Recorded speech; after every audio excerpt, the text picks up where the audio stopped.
Segunda parte. La epidemia oculta. Capítulo 3. Virus de Epstein-Barr, síndrome de fatiga crónica y fibromialgia. El virus de Epstein-Barr, B, es el causante de una epidemia secreta. De los aproximadamente 320 millones de habitantes que tiene Estados Unidos, más de 225 millones presentan alguna forma de B. Este virus es el responsable de todo tipo de enfermedades misteriosas. En algunas personas provoca una fatiga y un dolor inclasificables. En otras, sus síntomas impulsan a los médicos a prescribir tratamientos ineficaces, como las terapias hormonales sustitutivas. Y muchísimas personas más van por la vida con este virus y sencillamente son mal diagnosticadas. Entre todas las razones por las que el virus de Epstein-Barr prolifera, la más importante es que se sabe muy poco de él. Las comunidades médicas solo conocen una versión, cuando lo cierto es que existen más de 60 variedades.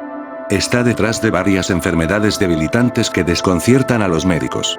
Como ya dije en la introducción, es la enfermedad misteriosa de las enfermedades misteriosas. Los médicos no tienen ni idea de cómo actúa este virus a la larga ni de lo problemático que puede llegar a ser.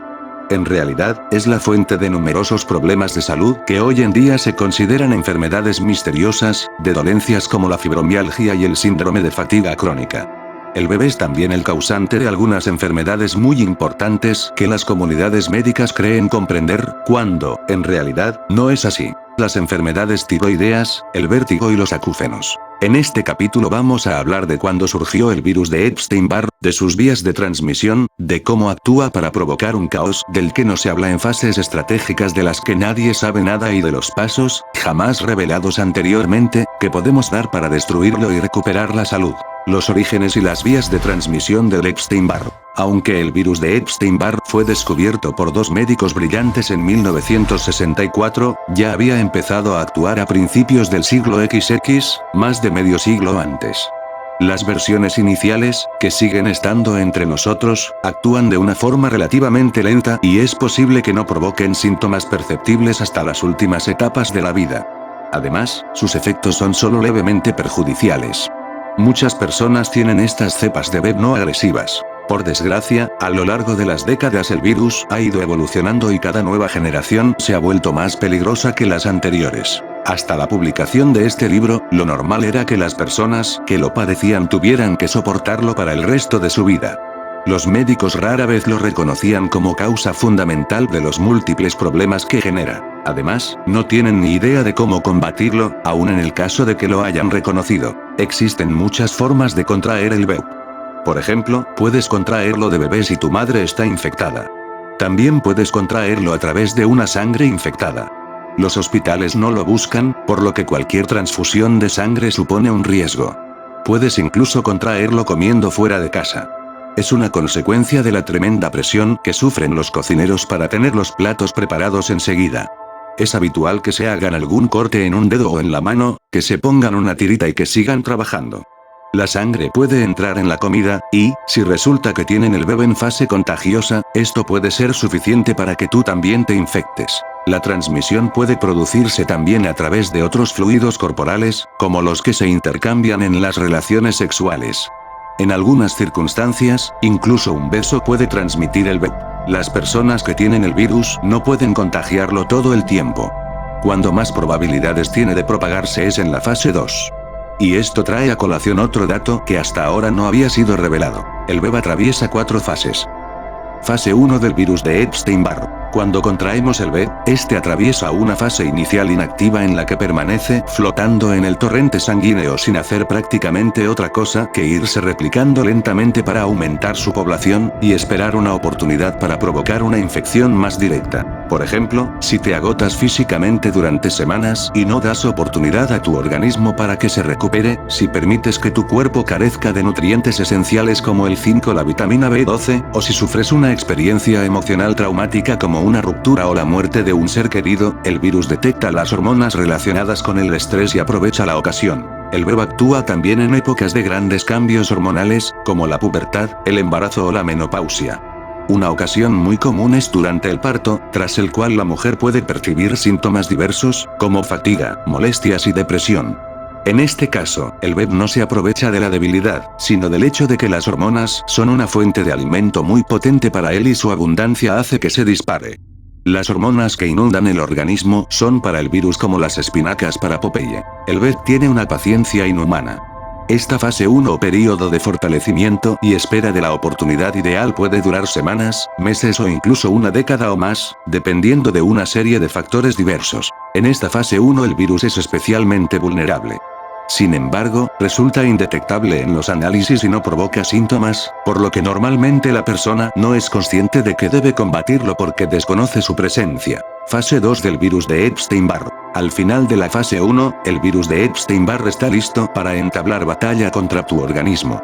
Es el momento en que hace notar su presencia, al convertirse en mononucleosis. Es esa enfermedad de la que nos hablan cuando estamos creciendo y que suele conocerse como la enfermedad del beso. Es la que contraen miles de estudiantes universitarios cada año cuando agotan sus organismos con fiestas que duran toda la noche y muchas horas de estudio. Las comunidades médicas no son conscientes de que cada caso de mononucleosis no es más que una fase 2 del BET. Este es el período durante el cual el virus es más contagioso. Por tanto, es aconsejable evitar la exposición a la sangre, la saliva o cualquier otro fluido corporal de cualquier persona que padezca mononucleosis, y evitar exponer a cualquier otra persona a tus fluidos si eres tú el que la padece. Durante esta fase 2, el sistema inmunitario del organismo entra en guerra con el virus. Envía células identificadoras para etiquetar a las células víricas. Para ello, por ejemplo, les coloca una hormona que las identifica como invasoras. A continuación, envía células soldado para buscar y matar a las células víricas etiquetadas. Es el poder de tu sistema inmunitario, que acude en tu defensa. La virulencia de esta batalla varía de una persona a otra, porque cada persona es diferente, y depende también de la cepa o variedad del BET presente. Puedes sufrir mononucleosis durante solo 1 o 2 semanas y que tus síntomas se limiten a un leve picor en la garganta y un cierto cansancio, en cuyo caso no es probable que te des cuenta de lo que está realmente sucediendo ni que acudas al médico para que te haga un análisis de sangre. En otros casos, sin embargo, puede atacar de firme y provocar fatiga, dolor de garganta, fiebre, dolor de cabeza, erupciones y otros síntomas que se mantienen durante varios meses. Si eso sucede, lo más probable es que la persona acuda al médico, que le someterá a un análisis de sangre y comprobará la presencia del virus de Epstein-Barr y la existencia de una mononucleosis, en la mayoría de los casos. Esta es la fase en la que el BET busca un alojamiento duradero en uno o más de los órganos principales del cuerpo, normalmente en el hígado o en el bazo. Al BET le encanta estar en estos órganos, porque es el lugar donde el mercurio, las dioxinas y otras toxinas tienen más probabilidades de acumularse. Y estos venenos son los que le permiten prosperar. Otro secreto del bebé es que tiene una gran amiga, una bacteria llamada Streptococo. Cuando nos infecta, nuestro organismo tiene que hacer frente no solo a un virus, sino también a una bacteria que confunde aún más al sistema inmunitario y produce su propio conjunto de síntomas. Esta bacteria es el principal cofactor del virus de Epstein-Barr. Durante la fase 2 del BET, el estreptococo puede ascender por el organismo hasta la garganta o infectar los senos paranasales, la nariz o la boca. También puede descender y provocar infecciones en el tracto urinario, la vagina, los riñones o la vejiga y, con el tiempo, causar una cistitis.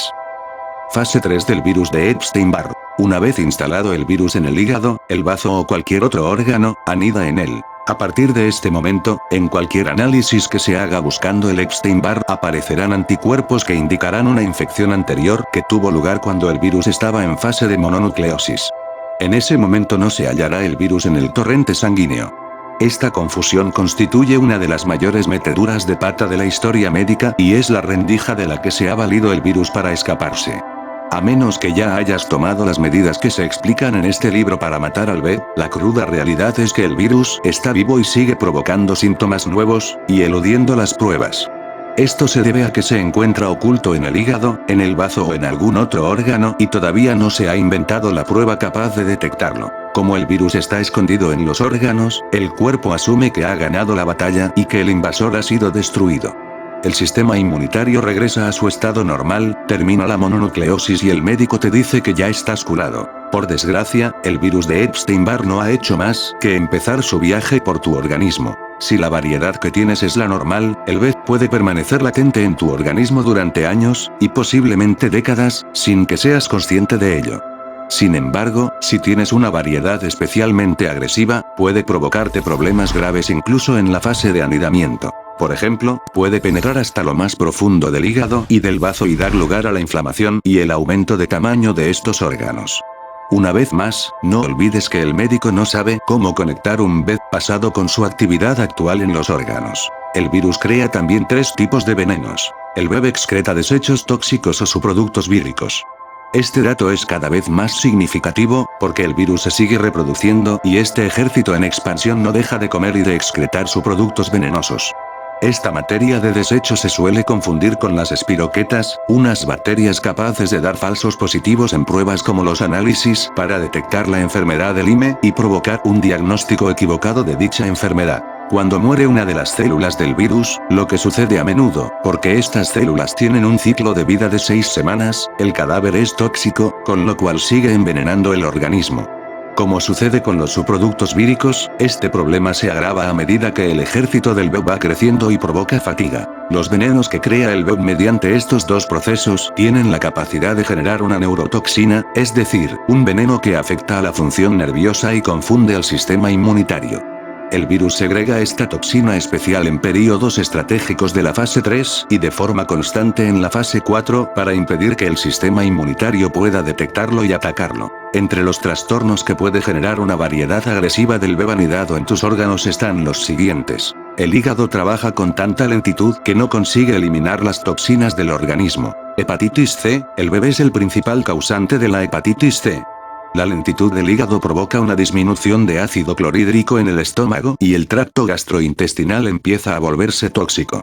Esto a su vez puede dar lugar a que algunos alimentos no se digieran totalmente y se pudran en el tracto intestinal, dando como resultado inflamación o estreñimiento. Desarrollas intolerancias a alimentos que jamás te habían provocado ningún problema anteriormente.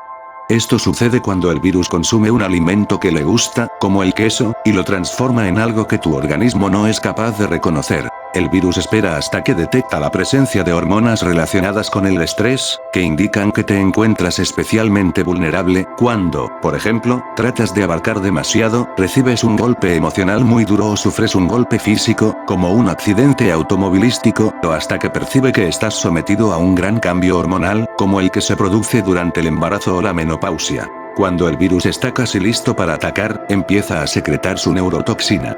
Con ello aumenta la carga que había generado sobre el organismo con sus subproductos y cadáveres víricos. Esta gran cantidad de veneno en el organismo acaba disparando el sistema inmunitario, y confundiéndole totalmente, porque no tiene ni idea de dónde proceden las toxinas. Lupus. La respuesta del sistema inmunitario que acabo de describir provoca unos síntomas misteriosos que los médicos pueden diagnosticar como lupus. Las comunidades médicas no comprenden que el lupus no es más que una reacción del organismo a los subproductos y neurotoxinas generados por el virus de Epstein-Barr. Es una reacción alérgica del cuerpo a todas estas neurotoxinas que eleva los marcadores inflamatorios que buscan los médicos para identificarlo y diagnosticarlo. En realidad, el lupus no es más que una infección vírica del Epstein-Barr. Hipotiroidismo y otros trastornos del tiroides. Mientras tu sistema inmunitario está desorganizado, el VEP se aprovecha del caos, abandona los órganos en los que había anidado y se dirige a otro órgano o glándula importante, que, en este caso, es el tiroides. Las comunidades médicas no son aún conscientes de que el VEP es el causante real de la mayoría de los trastornos y enfermedades del tiroides, especialmente de la enfermedad de Hashimoto, aunque también de la de Graves, del cáncer de tiroides y de otras dolencias tiroideas. Las enfermedades tiroideas son, en ocasiones, producto de la radiación, pero, en el 95% de los casos, el culpable es el virus de Epstein-Barr.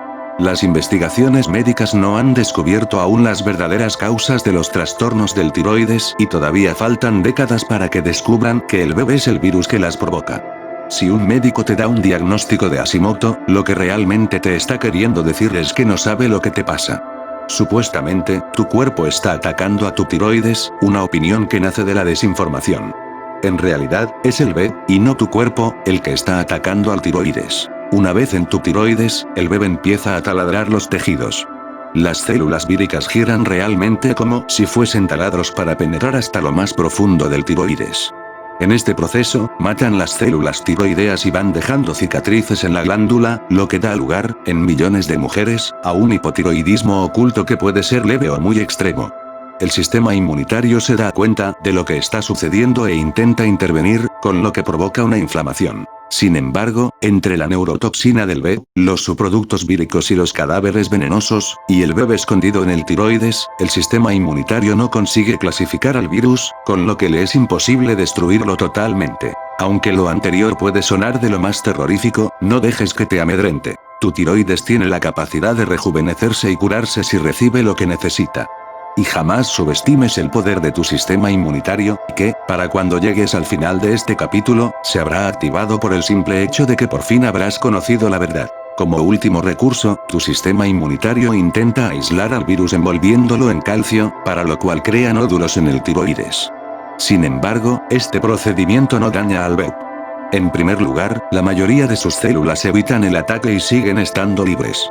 En segundo lugar, una célula vírica que tu sistema inmunitario consigue aislar sigue estando viva y convierte su prisión de calcio en un hogar confortable en el que se alimenta de tu tiroides, lo cual agota la energía de este.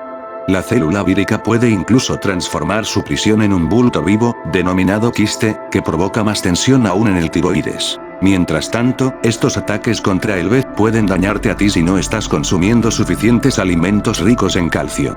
Como tu sistema inmunitario no puede conseguir el calcio que necesita para aislar al virus y evitar que penetre en el torrente sanguíneo, lo extrae de los huesos, lo que puede dar lugar a una osteoporosis. Al mismo tiempo, los cientos de células víricas que no están presas en nódulos pueden debilitar el tiroides haciendo que produzca menos hormonas que las que tu cuerpo necesita para funcionar. Esta carencia de las hormonas tiroideas correctas, unida a las toxinas del B, puede a su vez provocar un aumento de peso, fatiga, deterioro cognitivo, trastornos de memoria, depresión, pérdida del cabello, insomnio, uñas quebradizas, debilidad muscular y docenas de síntomas más. Algunas variedades del B especialmente raras y agresivas pueden incluso ir más allá. Pueden generar cáncer en el tiroides. El índice de cáncer de tiroides está creciendo con rapidez. Las comunidades médicas no saben que la causa es un aumento de las formas raras y agresivas del B. El virus de Epstein-Barr invade el tiroides por un motivo estratégico. Pretende confundir y provocar tensión en el sistema endocrino. El esfuerzo de las glándulas suprarrenales hace que segreguen más adrenalina, uno de los alimentos favoritos del B, que le hace más fuerte y más capaz de dirigirse hacia su objetivo fundamental, el sistema nervioso. Fase 4 del virus de Epstein-Barr. El objetivo último del virus de Epstein-Barr es abandonar el tiroides e inflamar el sistema nervioso central. En situaciones normales, el sistema inmunitario no se lo permitiría, pero si el bebé ha conseguido desgastar completamente a la persona en la fase 3, cuando penetró en el tiroides, y si además esta persona se ve de repente azotada por algún daño físico o emocional grave, el virus se aprovecha de su vulnerabilidad y empieza a provocar numerosos síntomas extraños que van desde palpitaciones cardíacas hasta dolores generalizados o dolor nervioso. Una situación muy común es aquella en la que la persona tiene un accidente, se somete a una intervención quirúrgica o sufre alguna otra lesión física y luego está hecha unos zorros durante un tiempo mucho más largo del que podría esperarse de la lesión por sí sola. Es muy habitual que la persona se sienta como si le hubiese pasado una apisonadora por encima. Los análisis de sangre, las radiografías y los escáneres no revelan nada raro, con lo cual los médicos no son conscientes de que el virus está inflamando los nervios. El Epstein-Barr en fase 4 es, por tanto, uno de los causantes principales de las enfermedades misteriosas, es decir, de esos problemas que dejan a los médicos absolutamente perplejos. Lo que en realidad está sucediendo es que los nervios dañados disparan la secreción de una hormona de alarma para notificar al organismo que están en peligro y necesitan reparación. En la fase 4, el bebé detecta esa hormona y se apresura a acoplarse a esos nervios dañados. Un nervio es algo parecido a un cordel con vellosidades. Cuando el nervio resulta dañado, estas vellosidades se salen por los lados de la funda que recubre el nervio. El bebé busca estas aperturas y se aferra a ellas. Si lo consigue, puede mantener esa zona inflamada durante años. Como resultado, se puede tener una lesión relativamente pequeña que permanece activa y provoca un dolor constante. Entre los problemas que provoca esta inflamación vírica podemos citar el dolor muscular, el dolor articular, puntos neurálgicos dolorosos, dolor de espalda, hormigueo o entumecimiento en las manos y en los pies, migrañas, fatiga continuada, mareo, miodesopsias, insomnio, dificultades para descansar durante el sueño y sudoración nocturna. Es frecuente que a los pacientes que sufren este tipo de problemas se les diagnostique fibromialgia, síndrome de fatiga crónica o artritis reumatoide, que no son sino conjuntos de síntomas que las comunidades médicas admiten que son incapaces de comprender y para los que no tienen cura. En estos casos, lo que hacen es administrar unos tratamientos inapropiados que no atacan al culpable real, porque lo cierto es que estas enfermedades misteriosas son solo una infección por virus de Epstein-Barr en fase 4. Una de las grandes equivocaciones de los médicos consiste en confundir los síntomas que provoca el Epstein-Barr en las mujeres con la perimenopausia o la menopausia. Síntomas como sofocos, sudoración nocturna, palpitaciones, mareo, depresión, caída del cabello y ansiedad fueron y siguen siendo a menudo malinterpretados y confundidos con un cambio hormonal, que fue lo que dio origen a la desastrosa terapia hormonal sustitutiva. En el capítulo 15, Síndrome premenstrual y menopausia, encontrarás más información sobre este tema. Vamos a analizar más detalladamente las enfermedades crónicas que han intrigado a los médicos durante décadas y que son el resultado de un virus de Epstein-Barr en fase 4. Síndrome de fatiga crónica. Desde hace muchísimo tiempo, las mujeres han tenido que soportar que se niegue la existencia de una causa física para su dolencia. Como sucede con los enfermos de fibromialgia, véase el epígrafe siguiente, las personas que padecen síndrome de fatiga crónica, SFC, también conocido con otros nombres como encefalomielitis miálgica / síndrome de fatiga crónica, SFC, síndrome de disfunción inmunitaria o enfermedad sistémica de intolerancia al esfuerzo, ESIE, tienen que oír a menudo que son unas farsantes, unas vagas, que alucinan o que están locas. Es una enfermedad que afecta a las mujeres en un porcentaje desproporcionalmente elevado, y la cantidad de afectados por el síndrome de fatiga crónica aumenta sin parar. Cada vez resulta más común que las muchachas universitarias regresen a casa a mitad de curso con esta dolencia, que las incapacita para hacer otra cosa que no sea estar acostadas. Contraer el SFC alrededor de los 20 años y siendo mujer puede resultar especialmente demoledor. Ves a tus amigas seguir con sus relaciones y sus trabajos mientras tú te sientes incapaz de poner en práctica todo tu potencial. Las mujeres que contraen el SFC a los 30, 40 o 50 años tienen que afrontar otros obstáculos. Aunque han alcanzado una edad suficiente para tener bien asentadas sus vidas y su red de apoyo, también han asumido una serie de responsabilidades.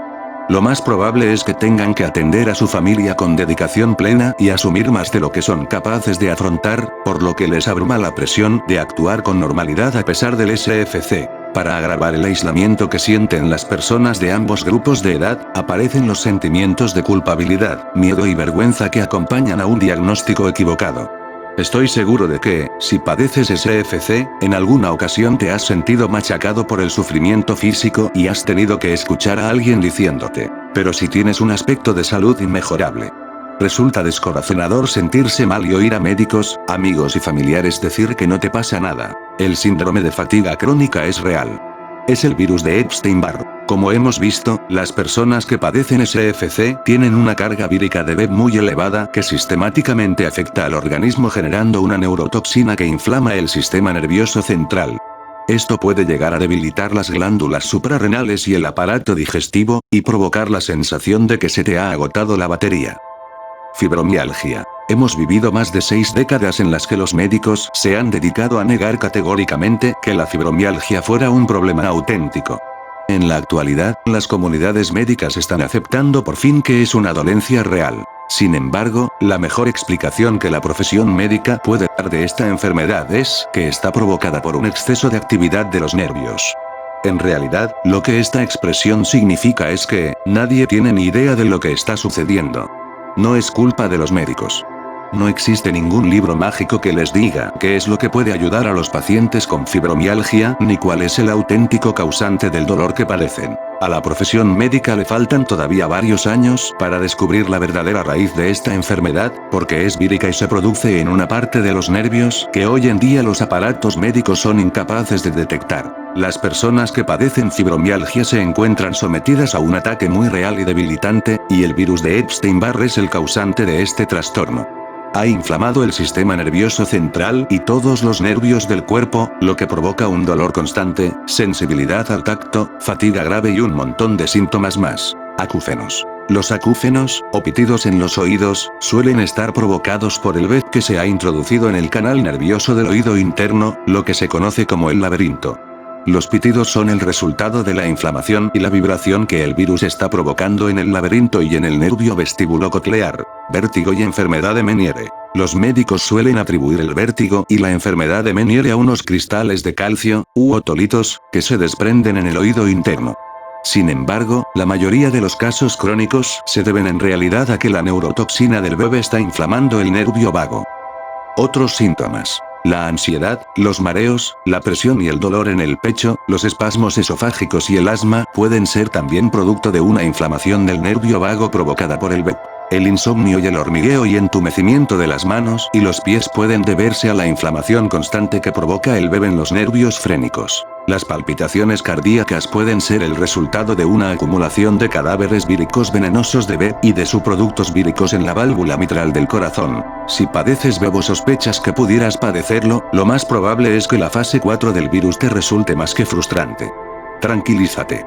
Si tomas las medidas adecuadas, que las comunidades médicas aún no conocen pero que se detallan al final de este capítulo, podrás recuperarte, reconstruir tu sistema inmunitario, recuperar tu estado normal y volver a hacerte con el control de tu vida. Tipos de Epstein-Barr. Como ya he dicho antes, existen más de 60 variedades del virus de Epstein-Barr. Esta cifra es tan elevada porque el virus tiene ya más de 100 años de existencia. Durante todo ese tiempo ha tenido ocasión de propagarse por varias generaciones de personas, mutando y aumentando sus diversos híbridos y cepas. Estas cepas pueden clasificarse, según su mayor o menor gravedad, en 6 grupos, con 10 tipos por grupo. El grupo 1 del bebé es el más antiguo y leve. Estas versiones del virus tardan años, incluso décadas, en pasar de una fase a la siguiente. Sus efectos pueden no resultar muy notorios hasta que la persona infectada alcanza los 70 u 80 años de edad, y aún entonces no provocar más que dolor de espalda. Pueden incluso permanecer en los órganos y jamás alcanzar las fases 3 y 4. El grupo 2 del bebé pasa de una fase a la siguiente un poco más rápido que el grupo 1. La persona infectada puede percibir los síntomas a los 50 o 60 años. Estas variedades pueden demorarse parcialmente en el tiroides y enviar solo algunas de sus células víricas a inflamar los nervios, con lo que producen una inflamación nerviosa relativamente leve. La única variedad del BED que conocen las comunidades médicas pertenece a este grupo. El grupo 3 del BED pasa de una fase a la siguiente más rápido que el grupo 2, por lo que sus síntomas pueden percibirse alrededor de los 40 años.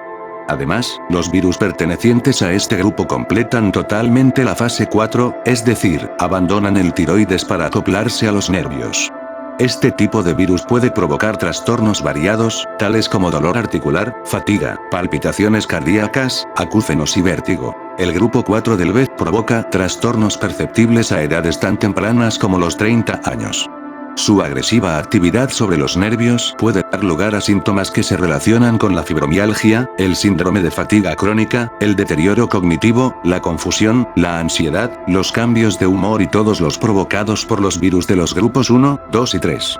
Este grupo es también capaz de provocar síntomas de estrés postraumático aunque la persona infectada no haya sufrido jamás ningún trauma aparte del hecho de tener inflamación por causa del virus. El grupo 5 del BED provoca trastornos perceptibles incluso a los 20 años. Es una forma especialmente dañina del virus, porque ataca justo cuando el joven está empezando a independizarse. Puede provocar todos los problemas que causa el grupo 4 y alimentar emociones negativas como el miedo y la preocupación. Los médicos, dado que no consiguen encontrar nada y consideran que sus pacientes son jóvenes sanos, declaran a menudo que todo son imaginaciones y los envían al psicólogo para que los convenza de que lo que está sucediendo en su cuerpo no es real. A menos, claro está, que el paciente dé con un médico que siga la tendencia de la enfermedad del Lyme, en cuyo caso lo más probable es que salga con un diagnóstico equivocado de esta enfermedad. De todas formas, el peor tipo del bebé es el grupo 6, capaz de atacar gravemente incluso a niños pequeños. Además de ser el causante de todos los trastornos del grupo 5, puede provocar también unos síntomas tan graves que lleguen a ser erróneamente diagnosticados como leucemia, meningitis vírica, lupus, etc. Además, inhibe el sistema inmunitario, con lo que puede dar lugar a la aparición de una enorme variedad de síntomas, tales como erupciones, debilidad en las extremidades y dolor nervioso agudo. ¿Cómo podemos curarnos del virus de Epstein-Barr? Como resulta muy fácil contagiarse y el virus de Epstein-Barr es difícil de detectar y puede provocar una gran cantidad de síntomas misteriosos, sería muy comprensible que a estas alturas te sintieras completamente abrumado y descorazonado. Sin embargo, te alegrará saber que, si sigues atentamente y con paciencia los pasos que se detallan en esta sección y en la cuarta parte del libro, puedes curarte. Puedes conseguir la recuperación del sistema inmunitario, librarte del VIH, rejuvenecer tu organismo, recuperar plenamente el control de tu salud y seguir adelante con tu vida. La duración del proceso varía para cada persona y depende de muchísimos factores. Algunas personas consiguen derrotar al virus en solo 3 meses. De todas formas, la duración habitual es de 1 año entero y hay algunas personas que necesitan 18 meses o más para destruirlo. Alimentos curativos. El consumo de una serie de frutas y verduras determinadas puede ayudar a tu cuerpo a librarse del VIH y a curarse de sus efectos. Las siguientes son las mejores, enumeradas, más o menos, en orden de importancia. Intenta tomar al menos 3 cada día, cuantas más, mejor, y ve rotando su consumo para que, al cabo de 1 o 2 semanas, hayas introducido todas ellas en tu organismo. Arándanos silvestres. Ayudan a restaurar el sistema nervioso central y eliminan las neurotoxinas del VIH en el hígado. Apio. Fortalece la secreción de ácido clorhídrico en el estómago y aporta sales minerales al sistema nervioso central. Brotes germinados. Son ricos en zinc y selenio, que fortalecen el sistema inmunitario frente al VIH. Espárragos. Limpian el hígado y el bazo. Fortalecen el páncreas. Espinacas. Crean un entorno alcalino en el organismo y aportan al sistema nervioso micronutrientes muy fáciles de absorber. Cilantro. Elimina metales pesados como el mercurio y el plomo, unos alimentos muy apreciados por el VIH. Perejil. Elimina las grandes concentraciones de cobre y aluminio, que alimentan al VIH. Aceite de coco. Antivírico que actúa además como antiinflamatorio. Ajo. Antivírico y antibacteriano que protege frente al VIH. Jengibre. Facilita la asimilación de nutrientes y alivia los espasmos asociados con el VIH. Frambuesas. Ricas en antioxidantes que eliminan los radicales libres de los órganos y el torrente sanguíneo. Lechuga. Estimula la peristalsis del tracto intestinal y ayuda a eliminar el VIH del hígado. Papayas. Restauran el sistema nervioso central. Fortalecen y reconstruyen el ácido clorhídrico del estómago. Albaricoques. Reconstruyen el sistema inmunitario y fortalecen la sangre. Granadas. Ayudan a depurar y limpiar la sangre y el sistema linfático. Pómelos. Una fuente muy rica de bioflavonoides y calcio que apoya al sistema inmunitario y elimina las toxinas del organismo. Col crespa. Rica en unos alcaloides específicos que protegen contra virus como el VIH.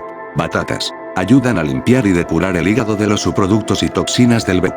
Pepinos. Fortalecen las glándulas suprarrenales y los riñones y eliminan las neurotoxinas del torrente sanguíneo. Hinojo. Contiene potentes propiedades antivirales que combaten el VIH.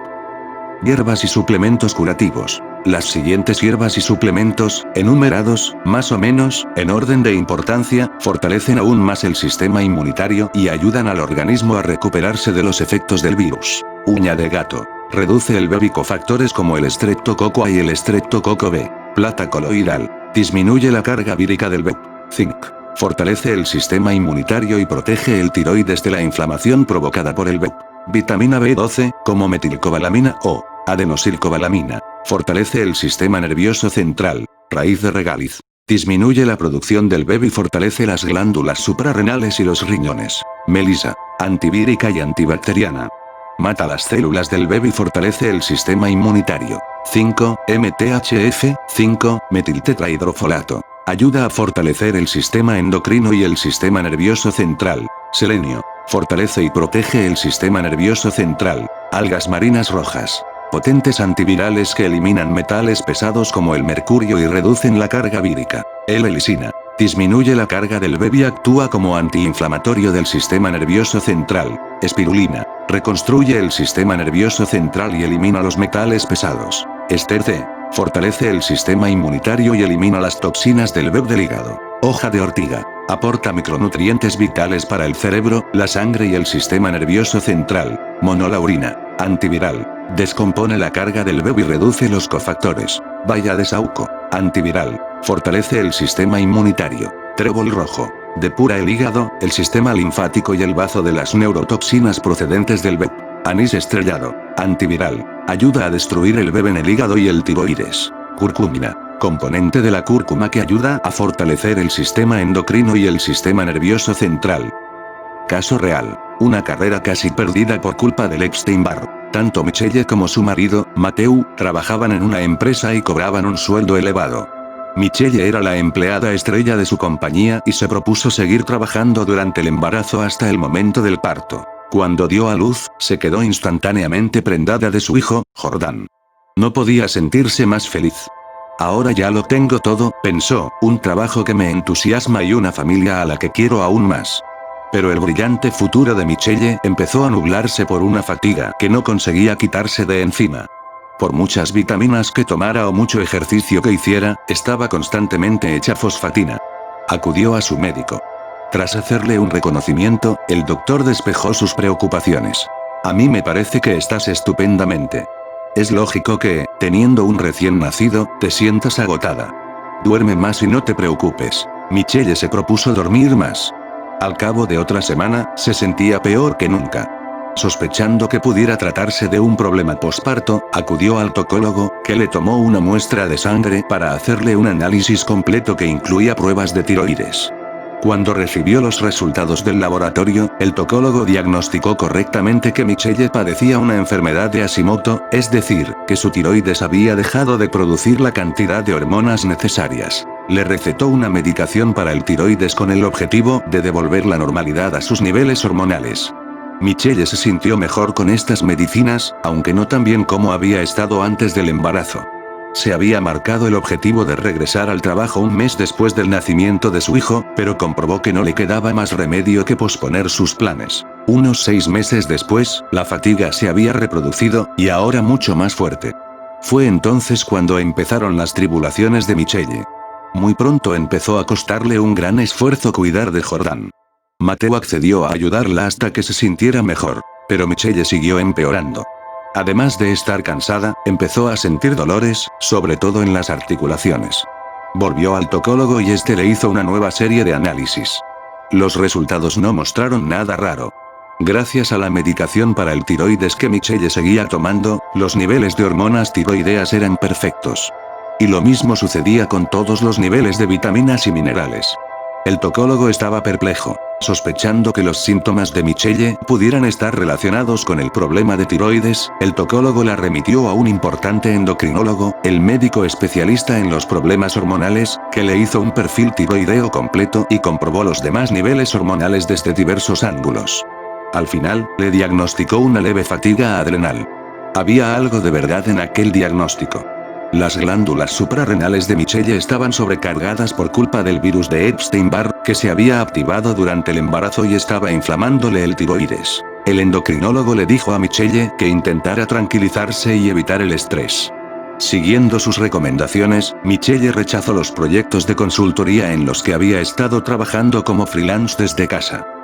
En realidad, el trabajo de Michelle no tenía nada que ver con su dolencia. La fuente de estrés no estaba en el trabajo, sino en la enfermedad que estaba socavando su vida, y en su incapacidad para entenderla y solucionarla. Michelle siguió empeorando. Se le inflamaron las rodillas y caminar se convirtió en una ardua tarea. Se compró unas rodilleras, y decidió buscar ayuda con más ahínco. Su intuición le decía que tenía un invasor en el cuerpo, así que acudió a un especialista en enfermedades infecciosas. Eso habría sido efectivamente lo más correcto, si los especialistas en enfermedades infecciosas supieran cómo reconocer y tratar infecciones pasadas de VIH. Por desgracia, no saben hacerlo. Por eso, tras someterla a una batería agotadora de pruebas, observó que Michelle presentaba anticuerpos de una infección anterior por VIH, pero negó taxativamente que aquello pudiera ser la causa de ningún problema. Le dijo que estaba físicamente bien y añadió que podría estar deprimida, por lo que le ofreció remitirla a un psiquiatra. Furiosa porque le hubiera hecho sentirse como si estuviera loca por pretender tratar lo que ella sentía, que era un problema físico muy real, Michelle, con grandes dolores, se levantó y salió precipitadamente de la habitación. Cada vez más desesperada, Michelle acudió a todo tipo de especialistas que la sometieron a ultrasonidos, radiografías, resonancias magnéticas, tomografías axiales computerizadas y montones de análisis de sangre. Le dijeron que tenía candidiasis, fibromialgia, esclerosis múltiple, lupus, enfermedad de Lyme y artritis reumatoide. Pero ninguno de estos diagnósticos era correcto. Le recetaron fármacos inmunosupresores, antibióticos y montañas de suplementos distintos. Pero ninguno de estos tratamientos sirvió de nada. Michelle sufría insomnio y palpitaciones cardíacas, y desarrolló un vértigo crónico que le provocaba mareos y náuseas. Bajó de 63,5 kilos a 52. Muy pronto, no le quedó más remedio que permanecer la mayor parte del día en la cama. Se estaba consumiendo. Su marido, Mateu, estaba aterrado. Después de pasar 4 años investigando todas las demás opciones, y basándose en la recomendación del naturópata al que había acudido Michelle, Mateu me llamó como último recurso. Cuando mi ayudante respondió al teléfono, Mateu rompió a llorar. ¿Qué ocurre?, preguntó mi ayudante. Mi mujer se está muriendo, respondió Mateu. Para nuestra primera cita, Mateu había planeado llevar él el peso de la conversación sentado junto a Michelle, que estaba en cama. Menos de un minuto después de que Mateu empezara a contarme la historia de su mujer, le interrumpí. Muy bien, le dije.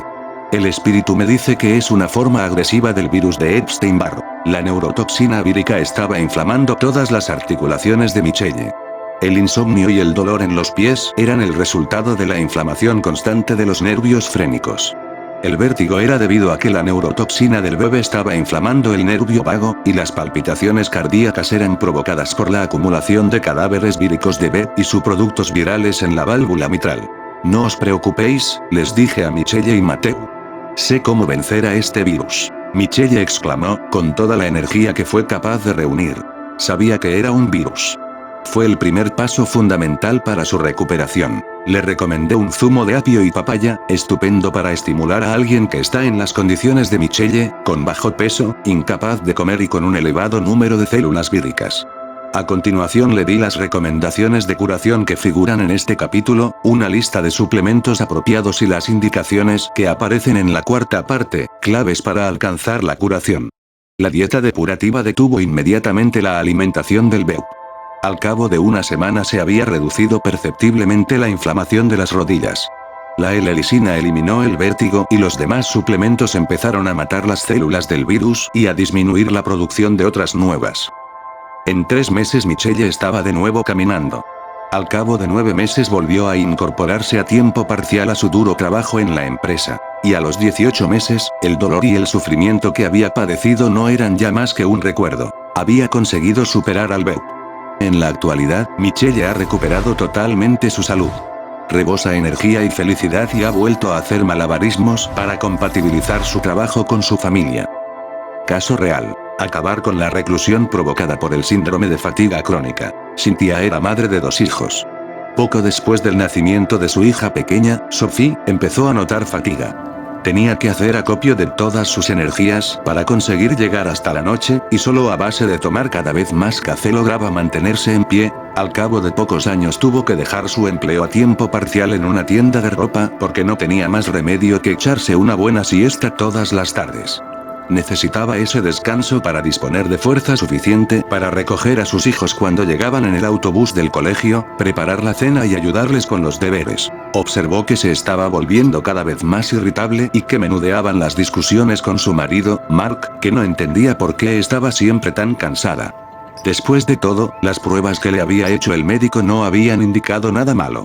El médico le había dicho que estaba sana y había concluido que quizá lo único que le pasaba era que se sentía triste o deprimida. Aquel diagnóstico hizo que Cynthia abandonara la consulta del médico sin decir ni una sola palabra más. Cualquier bajón de ánimo que pudiera tener se debía a que estaba siempre cansada y a que apenas podía mantenerse en pie, y no al revés. Su marido, sin embargo, se puso del lado del médico y empezó a mostrarse cada vez más resentido con ella. La tensión continuada llegó a suponer una enorme sobrecarga para Cynthia. Le parecía imposible seguir el ritmo normal de la vida. No tenía energía suficiente ni para cepillarse el pelo y la simple idea de pasar la aspiradora o fregar los cacharros bastaba para agotarla. Visto desde afuera, parecía que estaba renunciando a vivir. Mark estaba cada vez más enfadado y empezó a hablar de separación. Trabajo duro en la oficina durante todo el día para tener que ocuparme además de las cosas de la casa, le dijo. Se supone que esto es cosa tuya. Cynthia cada vez se sentía más agobiada por la presión a que estaba sometida para que se pusiese bien, pero la preocupación por lo que iba a ser de su matrimonio y por lo que pudiera suceder a sus hijos hacía que su fatiga aumentara cada vez más. Apenas conseguía conducir hasta la tienda, ni preparar la cena para su familia. Todo lo que no fuera estar tumbada en la cama o en el sofá suponía un esfuerzo terrible. Este es un buen ejemplo de un caso entre moderado y grave de síndrome de fatiga crónica no diagnosticado. Cuando Cynthia me llamó, su vida se había venido abajo. Su marido la había dejado y su hija, Sophie, que ya tenía 7 años, y su hijo, Ryan, de 9, habían perdido la unidad familiar. Lo que el médico había malinterpretado como un trastorno psiquiátrico era en realidad un problema físico. Virus de Epstein-Barr. Y esta misma historia se repite una y otra vez en demasiadas mujeres. Me puse manos a la obra e informé a Cynthia de que padecía un VET que su médico no había conseguido detectar. Hice hincapié en la importancia de controlar la carga viral y de tratar las deficiencias nutricionales. Le expliqué lo que significaba el síndrome de fatiga crónica, tal y como he hecho en este mismo capítulo, y le indiqué los protocolos de tratamiento que hemos visto anteriormente y que expongo con más detalle en la cuarta parte. Como su vida dependía de ello, porque así era, Cynthia siguió los consejos del espíritu. Poco a poco, empezó a mejorar. Sus glándulas suprarrenales empezaron otra vez a funcionar normalmente y Cynthia recuperó su energía. Ahora ya podía atender de nuevo a sus hijos, hacer recados, mantener la casa en condiciones y arreglarse el pelo, y todo sin necesidad de recurrir a los litros de café que tenía que tomar anteriormente. Y al fin consiguió volver a trabajar. Tras observar el cambio operado en su mujer, Mark llamó a Cynthia y le propuso que salieran a cenar. Su madre se ocuparía de los niños. Cuando llegaron al sofisticado restaurante en el que, mucho tiempo atrás, habían tonteado siendo universitarios, Mark le dijo a Cynthia que había llamado antes de ir para encargar una comida curativa especial para ella, y que, como muestra de solidaridad, había pedido lo mismo para él. Ante un plato de hummus con tomates secados al sol y rollitos nori vegetales, no se puede decir que Mark rompiera a llorar de emoción. Algunas cosas no cambian nunca, pero sí que tuvo que tocarse un poco los ojos cuando le pidió perdón por su comportamiento anterior. Cynthia guardó silencio y luego respondió con sonrisa juguetona. Te dejo que me compenses por ello. Tras unas semanas de tantear el terreno, Cynthia quería asegurarse de que Mark no quería volver con ella solo para tenerla como paño de lágrimas y ama de casa. Volvieron a vivir juntos en familia. En la actualidad, Mark madruga todos los sábados para acudir al mercado agrícola antes de que se les acaben las verduras para ensalada. Caso real. El dolor de la fibromialgia quedó por fin olvidado. Está aquí, una mujer de 41 años que trabajaba a tiempo parcial como recepcionista en la consulta de un médico, llevaba más de 15 años casada con Rob, empleado en un concesionario de coches. Por falta de energía, nunca había sido capaz de seguir el ritmo de las excursiones que Rob planeaba con sus hijas. De hecho, no recordaba haberse sentido totalmente bien en su vida. Siempre tenía pequeños dolores y se encontraba más cansada que sus amigas. Y, desde que dio a luz a su segunda hija, que ahora tenía ya 11 años, la fatiga y el dolor muscular se habían agudizado. Un fin de semana, mientras Rob y las niñas estaban en un museo, salió a dar un paseo más largo de lo habitual. Había tomado la determinación de esforzarse un poco para perder unos kilos que había cogido en los últimos años. Tras el paseo, notó un dolor poco habitual en la rodilla izquierda. Recordando el consejo de su entrenador de baloncesto de la universidad, que recomendaba pasearlo, intentó ignorarlo. Pero el dolor no desaparecía. 2 semanas más tarde acudió al médico de la empresa. Salió de la consulta cojeando y con un volante para una resonancia, que no mostró nada extraño en la rodilla. Como se apoyaba en la pierna buena, caminaba desequilibrada y tropezaba con mucha facilidad. Las escaleras, los bordillos y las esquinas de las alfombras llegaron a ser obstáculos importantes. Y entonces empezó a dolerle la rodilla derecha, aunque no se la había golpeado en ninguna caída y las pruebas no mostraban nada raro. La preocupación de Stacy se convirtió en miedo. Algo estaba funcionando realmente mal en su cuerpo. Los médicos de la empresa le diagnosticaron artritis reumatoide y conjeturaron que los culpables del dolor eran los 15 kilos de sobrepeso que tenía. Muy pronto empezó a sentir dolor también en otros sitios. Era incapaz de levantar las manos por encima de la cabeza sin que le dolieran los brazos y el cuello. Ya no podía ir a trabajar y, cuando no le quedó más remedio que pasar las horas tumbada en el sofá, cayó en una depresión. Por la noche, Rob preparaba la cena para toda la familia y la hija de ambos se la llevaba a Stacy al sofá. Un especialista llegó a la conclusión de que se trataba de fibromialgia. Cuando Stacy le preguntó cuál era la causa, el médico respondió: no se sabe. Creemos que se trata de una hipersensibilidad de los nervios. Esto te aliviará. y le entregó una receta para una medicina que se emplea habitualmente para tratar la depresión y el dolor de la fibromialgia. En la siguiente visita al especialista, cuando Stucky declaró que no había mejorado nada, el médico me la remitió. Cuando le expliqué lo que era realmente la fibromialgia, que su verdadera causa era el virus de Epstein-Barr y que lo llevaba en su organismo desde la niñez, Stucky recordó haber padecido un brote de mononucleosis a los 14 años. Al fin tenía una respuesta a sus problemas. Ahora comprendía que la mala dieta, las carencias nutricionales y el aumento del estrés habían disparado el anteriormente latente bebé en forma de fibromialgia. No saber lo que le pasaba, la impotencia, le había asustado más que conocer la verdadera causa. El misterio de su enfermedad misteriosa había sido lo más duro. Ahora sabía lo que debía hacer y tenía confianza en su capacidad para curarse. A los 6 meses de nuestra primera conversación, y tras seguir las mismas sugerencias que describo en este capítulo y en la cuarta parte, claves para la curación, se había librado de la fibromialgia, había regresado al trabajo y volvía a disfrutar de la vida. Me dijo que se sentía más feliz y sana que nunca, y que ella misma había planeado la siguiente excursión familiar: ir a recoger manzanas a un huerto ecológico. El conocimiento es poder. El primer paso del proceso de curación es saber que la causa de tu sufrimiento es el virus de Epstein-Barr, y darte cuenta de que no tienes la culpa de lo que te pasa. Tus problemas de salud relacionados con el VIH no son el resultado de algo que hayas hecho mal ni de haber fallado moralmente. Tú no lo has buscado y no eres culpable en ningún aspecto. No has sido tú el que ha manifestado tu dolencia. No la has atraído. Eres un ser humano vibrante y maravilloso, y tienes todo el derecho divino de curarte. Mereces curarte. Gran parte de la efectividad del VIH deriva de que es capaz de esconderse en las sombras para que ni tú ni el sistema inmunitario de tu organismo podáis apercibirlos de su presencia.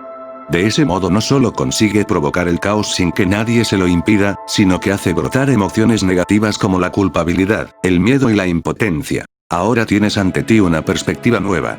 Si padeces VIH, tanto tu mente como tu cuerpo conocen lo que está provocando tus problemas de salud. Solo con esto, tu sistema inmunitario se fortalecerá y el virus se debilitará de forma natural. Por eso, en lo que respecta a la lucha contra el VIH, en un sentido estricto el conocimiento es poder.